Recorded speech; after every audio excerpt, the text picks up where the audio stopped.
My name is Yusuf Muhammad. First off, let me say, A'udhu billahi minash shaitanir rajim. Bismillahir rahmanir rahim. I seek refuge in God from the accursed devil with the name of God, most gracious, most merciful. As I said earlier, my name is Yusuf Muhammad. I'm in charge of the Masjid, or the Imam of the Masjid, which I don't like titles, Masjid Rashid, located in the city of Compton, California. And our goal is to spread Islam far and wide and to call the world from our humble location in Compton to the true path for all human beings, and that's La ilaha illallah, which means there's no God worthy of worship but the one Lord who created everything. Okay, nice. Alhamdulillah. And where you from, Sheikh? I grew up in Los Angeles, on the east side of LA, South Central. I was born in New Orleans, Louisiana. And there's a story by which we came to California, if I can elaborate on that. Yeah, please do. My father and mother, my father was the first one to come to California, not because he wanted to come to California, but because he was driven out of New Orleans. Okay. My father would be 101 years old if he was still alive. He died at the age of 55. What happened was, in New Orleans around 1954, 55, I was born in 54, the police in New Orleans beat my father up. My father got a lawyer. He took pictures of his bruises and got a lawyer to file charges against the officers who committed this crime against him. The aftermath of that was the police caught my father. They threatened to kill him, and they told him, if you don't get out of New Orleans, nigga, the next time we see you, we're going to kill you. And this was a common experience for black people in the South during that time. My father's father, my grandfather, had property in a place called Pash Christian, Mississippi. And his land, he had 10 sons. My father was the 8th of 10 boys. And his land was taken from him. And this is not a unique occurrence for my family. This was a common occurrence that happened to black people in the South during that time. We have witnessed the 100th anniversary of the Tulsa race riots, in which the blacks in Tulsa were rich. Some of them were millionaires. They were totally and completely self-reliant. They had their own banks. They had their own businesses. They had their own doctors. They were not reliant on the outside communities. In many instances, they were more prosperous than the whites. And we find that when black people are more prosperous than whites, it infuriates whites, because they were taught that blacks were subhuman and inferior to them. Oh, wow. But when they rise and be more progressive and more prosperous than them, hatred emerges. And that's what happened in Tulsa, Oklahoma. Everything was burned down. Over 300 black people were murdered. And even though that happened, they dropped bombs from planes. The only time in the history of this country where government planes dropped bombs on black people happened in Tulsa, Oklahoma. It also happened in 1985 in Philadelphia, Pennsylvania, against a black movement called MOVE. So we have to understand that our situation in America is unique in a bad way. And if we don't pay close attention, we're going to look up one day and we're going to be gone. And that is not a joke. That's a reality that's happening right now before our eyes. And I didn't mean to go into that direction with so much passion, but I just wanted to tell you what my passions are, where I came from, and how we ended up in Los Angeles, California. Can you tell us a personal story regarding, some of this growing up with this environment, with your family? Yes. I'll tell you one personal story. I'm a former gang member. We was a gang called the Avenues. Okay. The Crips gang, which was started by Raymond Washington, was a result of the avenues. A personal story is that I knew Raymond very well.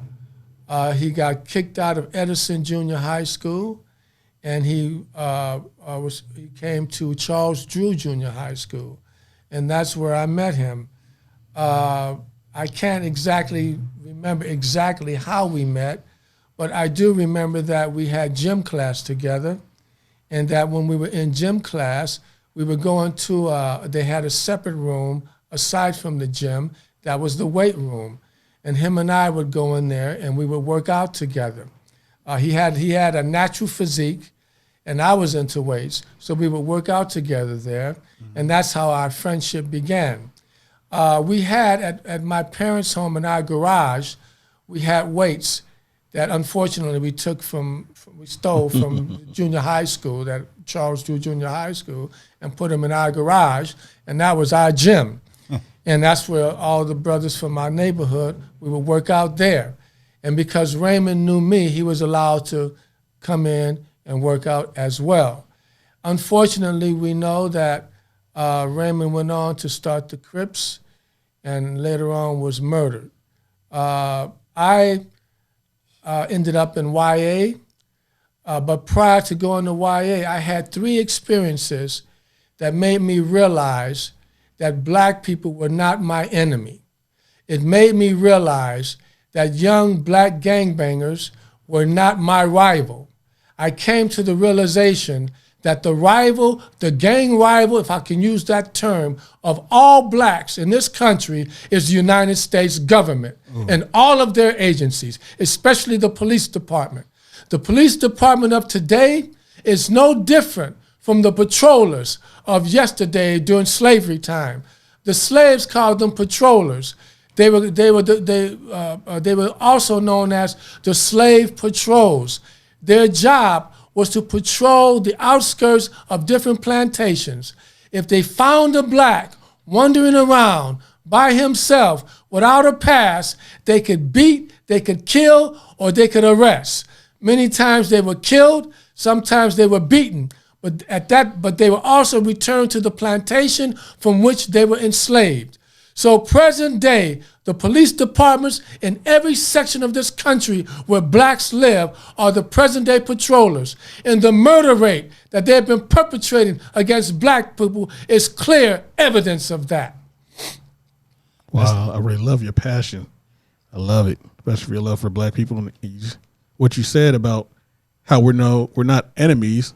We should be all brothers and sisters, and stick together because we have a common enemy. Yes. That's one thing that, I wish we all thought more about that and realized. Yeah, yes. I mean, isn't it true, from Adam and Eve, we're all related anyways, brothers, cousins at least, and then brothers are, was closer to us than a cousin, of course, but we're all related for the most part, so we should love one each other. Yes, we come from a single parent, Adam and Hawa, or Adam and Eve. And I remember my son when he was in the Middle East, he was telling me about how the tribes, it was his understanding of how the different tribes came about in that part of the world. And he pointed out how each of those tribes came from a single man, a man and his wife. Okay. And they had a bunch of children, and their children had children, and their children had children, and it resulted into a big tribe. And Allah tells us in the Quran that He created us from a single male and female and made us into tribes and nations, that we should know one another. Yeah. Of course, evidence proves that all life began in Africa. Okay. And that the Africans migrated to other parts of the world. And unfortunately, we have these ideas that if you come from a different part of the world, you're different.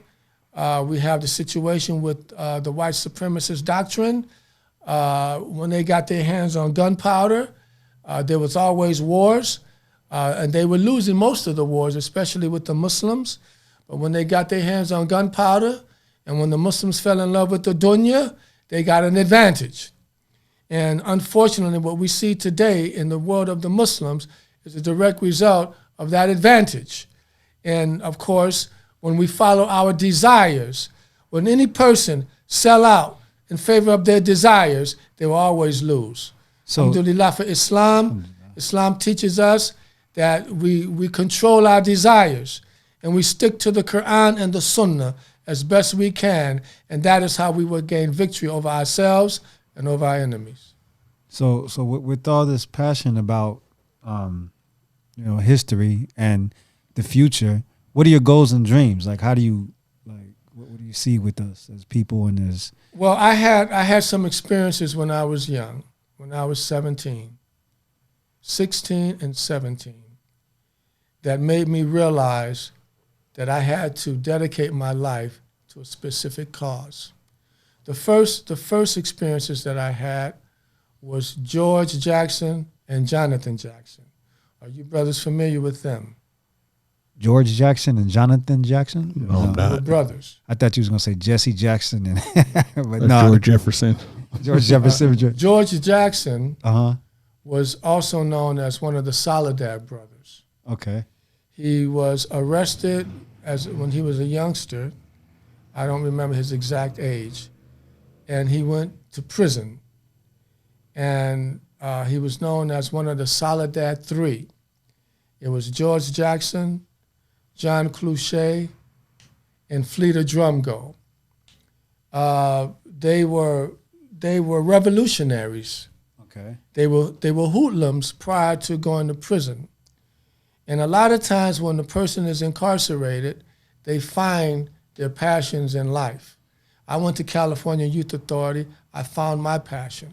But I was already ripe to be guided into the direction that I was guided in. But George Jackson was charged. George Jackson, Fleeta Drumgo, and John Clouchet, if I remember correctly, this was around 1969, 1970, were charged with killing a prison guard in San Quentin. And Jonathan Jackson was George Jackson's 17-year-old brother. They were both in the Black Panther Party of that time. That was the time when the Black Panther Party was blazing the trail, if I could use that expression. Mm-hmm. Jonathan Jackson, in 1970, August 7th, went into the courthouse in San Rafael, California, in August. August is hot. Yeah. But he had on a trench coat. He was following the trial of some other brothers that were on trial. Uh-huh. And every day when he went to the courthouse, he had on this long trench coat in August. Okay. It was hot. Yeah. So on August 7th, while the trial was going on, he took off the trench coat and he had weapons. He had guns. Ooh. And he said, everybody freeze. Nobody move. And he took over the court. He had a shotgun and he had pistols. He gave pistols to some of the brothers that were on trial. Dang. And he had the shotgun. Wait. Hold on, sir. Telling the story. Yeah, go ahead. Then he took the shotgun. Yeah. And he took the judge and others hostage. Okay. He tied the shotgun to the judge's neck, around his neck. And they had there's Life magazine and other magazines were taking pictures of the whole event. Got you. While they were taking the hostages to the van from the courtroom. There are pictures of all of this. This was 1970. And when they got to the van for their escape, the police were waiting. They opened fire.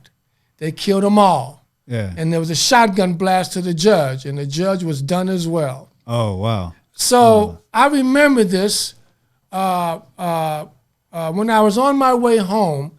I had went and borrowed a gun from one of my homeboys to have his gun. And as I was walking home with this gun on me, my middle brother said to me, this guy went into the courtroom and kidnapped the judge and other hostages. And they killed the judge. And okay, that was happening back then. But what struck me was when he said, and the guy was only 17. I was 16. Yeah. And I said, wow, he did that. And I was afraid of the police. Yeah. We had black gang rivals, but I was afraid of the police. And when he said he was 17, all I could think to myself was, this young man who was 1 year older than me had the guts to do that, and I'm scared of the police. That's when I began to realize that other black gang members were not my enemy, but the United States government and its agencies of dominating us was my enemy. We have to understand that right now, today, blacks in America are subjugated. We are a subjugated people. When you subjugate someone, you have total control and domination over them by way of fear. So that was my first wake-up call. In 1971, this was my second wake-up call. I was driving my 1952 Chevy that my grandfather bought me. I was on my way home, and I was one block from my house. I was at my house, 85th Street in Hooper, and I said, I'm going to just go to 84th, turn right, go to the alley, and come up the alley. I'll be on the side of my house. So as I passed 85th Street, the sheriffs put the light on me. Boop, boop, boop. Not the beep, but just the light. Oh, jeez. So I said, I'm going to go home. Okay. I'm one block from the house. I haven't done anything. Yeah. They just got the light on. So I went one block. I turned right, a half a block. I got not even a half a block, one house. I turned another right. I'm going up the alley to be on the side of my house. So the police got the light on me to stop now. But I said, I'm going to go home first. So I'm going through the alley, which was one block. He was blowing his horn. So when I got to the side of my house, I stopped.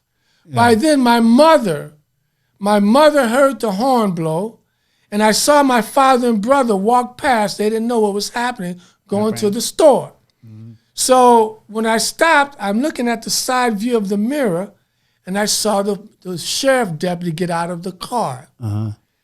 What I saw, I'll never forget. I didn't see a human being at that moment.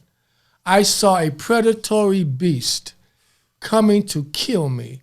Yeah, the gun was probably a revolver at that time with a long barrel. Dirty Harry. He had the gun. He was approaching my car, and I saw his eyes.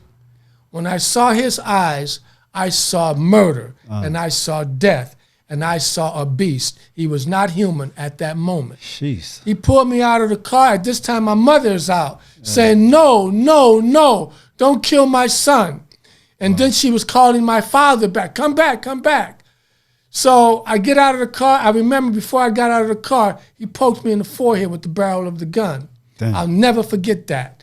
So when I got out of the car, by this time my mother and father was there. I saw the look on my mother's face. It was a look of helplessness, as if she was about to see her son murdered.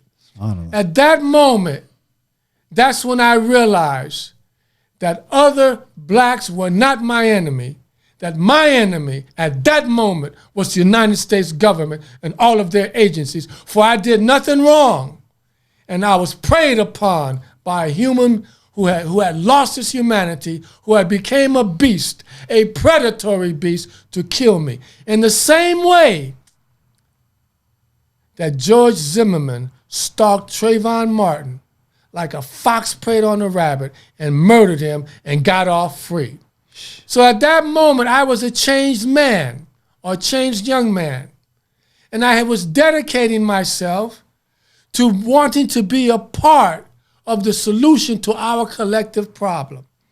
That was the second event that deeply affected me. The third event was August 21, 1971. I was going into our garage to work out, and I turned on the radio. At that time, the black radio station was a station known as KGFJ.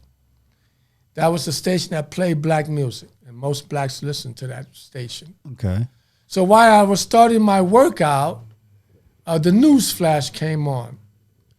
It said 3 guards and 3 inmates were killed in a San Quentin attempted prison escape. Details in 60, meaning in 1 minute, 60 seconds. So I'm saying, wow. I mean, that was the vibe of that period. Time, yeah. The Black Panther Party was raging. The police were killing blacks. Black Panthers, they had already killed in 1969, Fred Hampton and Mark Clark. They were raiding the Black Panthers in Los Angeles and all across the country. J. Edgar Hoover's order was to wipe out and murder the Black Panthers. So I said, okay, let me hear the details. So in 60 seconds, the report was 3 guards and 3 inmates were killed in a San Quentin prison escape. Okay, no problem. But then they said one of the convicts killed was George Jackson, one of the Soledad brothers. Yeah. That hit me like a sledgehammer, not in the head, but in the heart. Because I had already read Soledad brother, the prison letters of George Jackson, and he was one of my heroes. He was a brother from the street, a brother from the hood, a thug who robbed a gas station for $70 and ended up in San Quentin, and he reformed himself while in prison and dedicated his life to the cause of justice for black people. So I fell in love with the brother. And when I heard that, it touched my heart. And that made me realize that our fight is a collective fight. And that's what I'm on to this very day. I'm still in this fight. And the solution for our problem that I have found is La ilaha illallah wa Muhammadur Rasulullah. We came from Islam. We came from the Songhai Empire of West Africa. The early slaves were Muslims who never surrendered. They were overwhelmed, they were kidnapped, and they were brought to this land, but they never surrendered. At every opportunity, they would kill the slave owner. They would sabotage. They would burn crops. The women would put crushed glass in his soup and hoping that he would bleed to death. They never surrendered. They never bowed.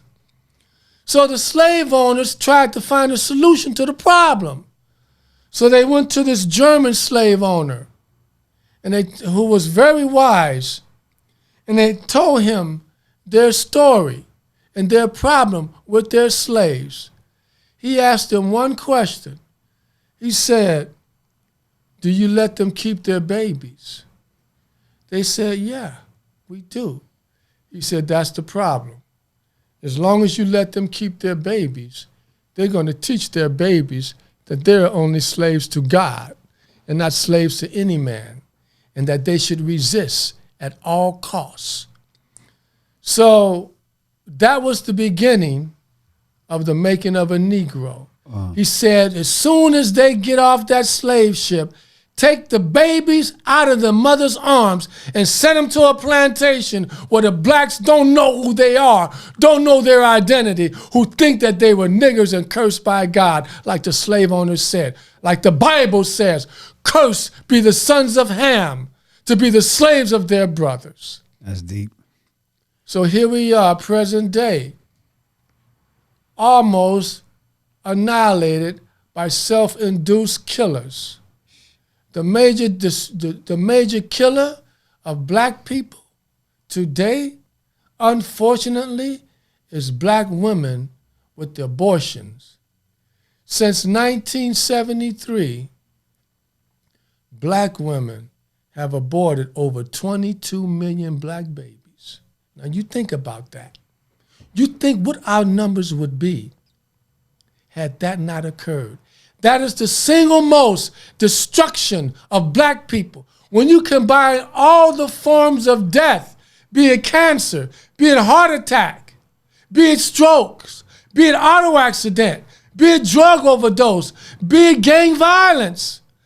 None of them even comes close to the destruction that has been reaped on the black community by way of misguided black women who are following white feminists. The white feminists have tricked them to believing that it is their body and that they can do whatever they want to with it.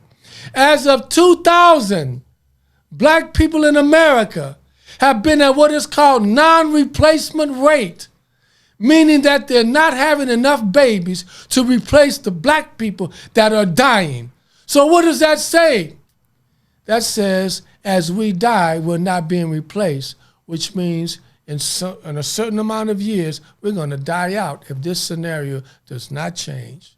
That's where my passion lies. That's deep, yeah. So, Sheikh, you have a show that you're working on that kind of goes into detail about all this, right? Why don't you tell us about that real quick? Yes. The show is called Dawah And Justice. Dawah is an Islamic term which means to propagate, or to propagate, which means to spread. Okay. And justice is, of course, what we need more so than any group of people in the United States. There's no other group in this country that has the target on their backs like blacks. The Latinos aren't targeted. The Asians aren't targeted. The poor so-called white trash aren't targeted. Only black people are targeted. And we are targeted for death. We are the mark. So Dawah, the Dawah aspect of this podcast is to spread the truth. To spread the truth with respect to what is happening to us and to spread Islam. Because we came from Islam. We came from the Songhai Empire. Mansa Musa was from the Songhai Empire. Askia Muhammad, also known as Askia the Great of the city of Timbuktu, was also from the Songhai Empire. Mansa Musa was the richest man in the history of the world from West Africa, the Songhai Empire. If you want to know where your power lies in Islam. Your power lies in following the truth of the Quran and the Sunnah and believing in the one Lord who created everything and everyone. Okay. People sometimes, I was raised Baptist and went to church with Catholics, and the Nation of Islam used to come to my house all the time. Can you just touch on the difference between, are you part of the nation or? Good question, brother. I was raised a Catholic. Okay. And I'll tell you how I ended up in the Nation of Islam. I was raised a Catholic, and I went to Catholic church until I was 18 years old. I was 18 years old, which was probably the most trying period of my life at that time. I was out on bail, and I had people trying to kill me for something that I had done. And I was trying to find a way out because I was suffering a lot of stress. I had to handle the situation basically by myself. You see, every gang, if not most gangs, will eventually turn on each other. The Crips were divided up into different sets. And it has been said that the Rolling 60s and A-Tray, these were all Crip sets. But they turned on each other, and they were killing each other for about 40 years. Gangs were allowed to proliferate or spread because that, too, was a part of the genocide. Raymond was called to a car. I don't know the details on how he was killed. I wasn't associated with Raymond at the time. I wasn't a Crip. I brought Raymond into the Avenues. Raymond went and formed the Crips based on his experience with the Avenues. That's not up for debate. That's a fact. So Raymond started the Crips. Raymond was called to a car. That's the story I got. Now, I know Raymond was street savvy. He wasn't a sucker. And most persons that grew up in the street know better not to walk up to a car with occupants that you don't know. Yeah. And it was said that he was called over to the car, and he walked over to the car, and they blasted him with the shotgun. So it was, and Allah knows best. Okay. Our gang, the gang that I was a part of, we turned on each other too. And things happened. I won't go into details. But as a result, I couldn't go nowhere without a gun. I had to be ready at all times. So I went to church one Sunday. I was confused and stressed out. I was looking for something the priest would say that would bring ease to my heart. And I remember he was speaking in Latin. And I said, damn, that ain't helping me. And then I did like this. I looked all around the church. And in the Catholic Church, you got all these statues that are elevated and perched up. Yeah. And they're all white, and they all represent divinity and divine. And at that moment, when I was looking at those statues, I had what is called an epiphany. An epiphany is when like a flash of light comes on in your head. And it's like an awakening. Okay. So as I looked at those statues and saw that they were all white, all perpetrating the divine, I had an epiphany of the police harassing us. And I said, wow, that was the trick. This is what I said to myself. Yeah. That was the trick. They had us believing that whites were God and divine so that we would not fight back. And I got up, I left the church, and I said, I'll never come back. So when my trial was over, I went to YA. But when I was in the county jail on my way, I was in a cell by myself, and I found a pack of cigarettes that were unopened. In jail? And I didn't smoke. And it was the same brand of cigarettes my father smoked. Oh. And I said, I'm going to smoke me a cigarette. Mm-hmm. As I was puffing on that cigarette, I had another epiphany. And it was like a light came on, and a thought popped in my head. And I said, I'm going to find myself. Okay. It was my voice, but it was like a thought put in my head, a light. And I said, I'm going to find myself. There's epiphanies, there's intuition, and there's premonition. They're all related, but the epiphany is the strongest. So I went to California Youth Authority searching, and I started reading books, and it was brothers that were coming there. There was Black Panthers, there was US organization, and there was the Nation of Islam. And I immersed myself in wanting to learn about black history because I was searching. And the one that made the most sense to me was the Nation of Islam during the time of Elijah Muhammad. This was 1973. So I joined the Nation of Islam, and I dedicated my life to that. And I loved it because I thought that was the way for us. There was one thing I never accepted in the Nation of Islam. I remember a brother from Chino. Chino was right across the field from YTS, which was in Ontario. It was a brother, he brought a photo album of an inmate in Chino, of his photos for us to see. He was a Nation of Islam brother. So I remember one brother said, the brother got a picture of Allah, God. So I'm saying, I know this is going to be a black as the ace of spades brother. So when I looked at the picture, I saw the same imagery of the statues, the white statues in the Catholic Church. Uh. And it killed my spirit at that moment. I said, no, I ain't going for that. I'm not going to believe the Nation of Islam is black, all black. Yeah. A religion for the black man only. That appealed to me because I was raised in the white religion. And before I go any further, it was a picture that we had above our doorway in our home growing up. It was the picture of the angel Michael casting the devil into hell.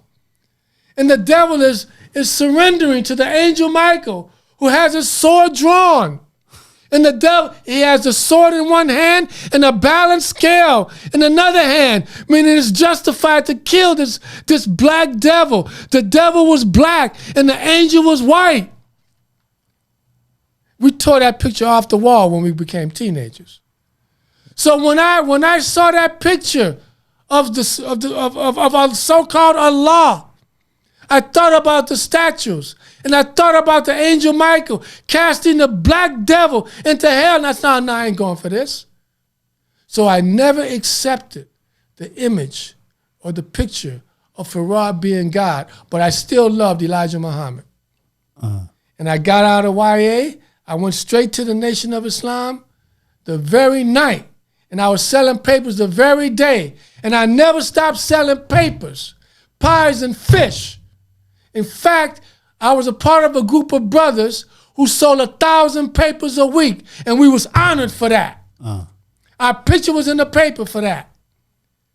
And after Elijah Muhammad died, his son W.D. Muhammad became the leader, and he transformed the Nation of Islam from shirk to the sunnah of the Quran, and to the sunnah of the Quran and the sunnah of Prophet Muhammad sallallahu alaihi wasallam, and I never looked back. And that was 46 years ago. And thanks be to Allah, Allah has benefited me, and I'm so thankful. That is how I came into Islam. And that was my journey from being a sucker, like most black people, to being a believer in the truth and holding firm upon that. What do you see us as a community in the next 10 years or so and go forward? Well, I'll say this, and Allah knows best. From my vantage point, I see doom. I mean, you got to look at it like this. My parents' generation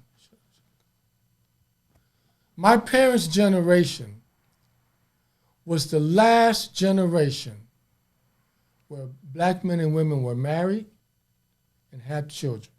My parents' generation. I recall growing up that the average household of blacks was 4. All of my friends in 1965, we moved on 85th and Hooper in South Central Los Angeles on the east side. All of my friends had a mother and father. Every single one of them. Or at least both parents. It might have been a stepfather. And the amount of children was 4 or more. Now, my generation, abortion. The major cause of death. As I was saying earlier, you asked me a question about the future. If we continue to abort, for example, the war of Vietnam lasted 11 years, and 58,000 American soldiers from every racial background were killed in the Vietnam War. On the average, 2,000 black babies are aborted every day. So if you add that up, that's over 10 years of people dying in the war of Vietnam in 1 week. Yeah. How can we survive if we continue down this path as a people? And the more our numbers shrink, the more these people of the shaitan, of every race, we have no allies. You hear these sellouts talking about black and brown. No one cares about us. Until we realize that, maybe we'll realize that all we have is each other, And we better reconcile whatever differences we have before we all go down the drain. There's a narration where the Prophet ﷺ talked about the two-story boat. You got the people on the upper deck of the boat and the people on the lower deck of the boat. The people on the upper deck of the boat got the water. The people on the lower deck of the boat don't. So the people on the lower part of the boat, instead of them saying, let's ask the people to share the water upstairs, they say, let's cut a hole in the bottom of the boat and get our own water. Well, what will happen if they cut a hole in the bottom of the boat? The boat will sink and everybody will drown. The same thing, in my view, if we keep going down this path as a people. Instead of us coming together and sharing what we have to advance us all, we're going to cut a hole in the bottom of the boat and sink. And when you look at the destruction of the black family, when you look at what the welfare state did to us, when you look at how the white feminists tricked black women to turn against black men and to murder their babies, the evidence is overwhelming that this is how this came about. Gloria Steinem, a CIA agent, went to black women in 1969 and wrote an article in some magazine stating, after black power, now women's liberation. I remember all of that. It was on the news, it was on the radio all the time, women's liberation. She called black women to join the sisterhood. There was no sisterhood. It was a trick to divide and conquer, divide and rule, and divide and destroy. Well, I hope you can elaborate more when you on your show, Systematic Genocide. We can listen to more about that. Part of it. Yeah, definitely. I look forward to listening to all that. And Sheikh, so what advice or any last thoughts that you would have to the people? You want to give them any from old and young and old? My advice to the people, specifically black people, is to assess your life and do some history, some recent history of the past 50 years of how we went from one state to the present state. Do your own research. You will see and understand that it was never meant for us to be in this country other than as slaves. No other reason. When we look at I think 20 years ago, the FBI said that white supremacist groups have saturated police departments all over the country. I think in recent years, they passed a law that if you kill a police officer, it's an automatic death sentence. What about when police murder unarmed black men for a minor traffic stop and they murder black men and they get off? Come on, black people, that don't wake you up. Where's the justice in that? If you're in a coma, there's different levels of being in a coma. Working in the hospital, I learned this. You pinch the person, and you say, first you talk to him, and it's non-responsive. He doesn't respond to verbal command. So you pinch them. You pinch him, and then they move, or he responds to pain. That's all. Then some of them you pinch, and they don't even move. They don't even respond to the pain. They're called non-responsive. Look at the pain that's been inflicted upon black people. It's just in recent history. And we haven't found a proper response to it. Is it because we're in a total comatose state and non-responsive? When you're in a non-responsive state, you're in a state of death. It's just a matter of time before you're buried. I just don't think we had a proper leadership. Yeah, and that's why all of our leaders are sellouts, brother. They offer they'll go to a leader and they'll say, "What do you want?" Yeah, that's you know you want something. Divide and conquer. What do you want? You want to be rich? Just stop saying what you're saying. Stop doing what you're doing. What you gonna do? They come at you with that. Hey, look, man, I'm 67 years old. You think I'm gonna sell out? Nice. I wouldn't sell out if I was 27. I hear you. You think I'm going to sell out now? You're a strong brother. You seem firm in your faith and belief and in your passion. Brother, this Your life vision. ain't long enough to be a trader. Say that again. This life is not long enough to be a trader. That's good advice for everyone. Listen up to the wise on that one right there, y'all. That's wisdom right there. This life ain't long enough to be a trader. So be true to yourself. Be true to your fam. Be true to, Be true to the cause. Have a cause. Yeah, have a cause and be true to the cause. Just think. If every black person in America gave $1 a month, they gave $1 for themselves and for their minor children. Gave $1 a month. 1 month. How much would that be? Well, how many blacks is in America? 30 million? Yeah, something like that, plus or minus. That's $30 million a month. Do that for 1 year. That's probably that money can be allocated in ways that will change our situation overnight. But to do that is probably impossible. It's probably impossible. You got what is called the prosperity ministry. They say, sow a seed, sucker, and you'll reap a harvest. That's what these preachers are talking about. All of them. So the what? You sow a seed, you'll reap the harvest. Like you're a farmer. Yeah. You put the seed in the ground, you're going to reap seed. the harvest with food. Right. So they telling these Negroes, sow a seed means give me money. I'm a man of God. Yeah. Give me your money. And I give you that holy water. And you'll reap the harvest of a blessing from God. Yeah, with the blessings. Yeah. Man, well, Sheikh, that's all the time we had today.